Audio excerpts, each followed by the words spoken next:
ഇന്ന് നമുക്ക് കട്ടൻ ചായയാണ്. ഇപ്പോൾ കുറച്ച് ദിവസം കൊണ്ട് പാൽ ചായ കുടിച്ച് ഇടയ്ക്കൊന്നൊരു ബ്രേക്ക് എടുക്കാമെന്ന് വിചാരിച്ചു. കട്ടൻ ചായയിലേക്ക് മാറി.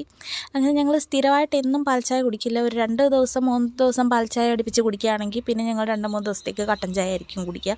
അതിൻ്റെ ശേഷം വീണ്ടും പാൽ ചായ, പിന്നെ ഇടയ്ക്ക് കാപ്പി, അങ്ങനെ ചേഞ്ച് ആക്കിക്കൊണ്ടേയിരിക്കും. അങ്ങനെ ഇന്ന് വൈകിട്ട് നമുക്ക് കട്ടൻ ചായ വെക്കാമെന്ന് വിചാരിച്ചു. ബജ്ജി ഉണ്ടാക്കുന്നുണ്ടായിരുന്നു, അതുകൊണ്ടാണ് കട്ടൻ ചായ ഒന്നും കൂടി ടേസ്റ്റാണല്ലോ ബജ്ജിൻ്റെയും പരിപാടിയുടെയും ഒക്കെ കൂടെ കഴിക്കാൻ.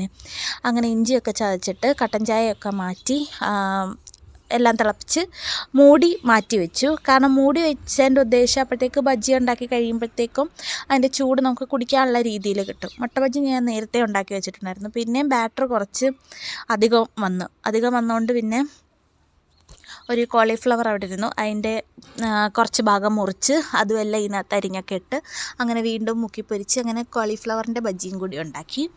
അങ്ങനെ അതിൻ്റെ ശേഷം ഞങ്ങൾ കട്ടൻ ചായയും കോളിഫ്ലവറിൻ്റെ ബജ്ജിയും മുട്ട ബജ്ജിയും ഒക്കെ കൂടെ കൂട്ടി കഴിച്ചു. അപ്പോൾ വീഡിയോ ഇഷ്ടപ്പെട്ട് കഴിഞ്ഞാൽ സബ്സ്ക്രൈബ് ചെയ്യുക, സപ്പോർട്ട് ചെയ്യുക.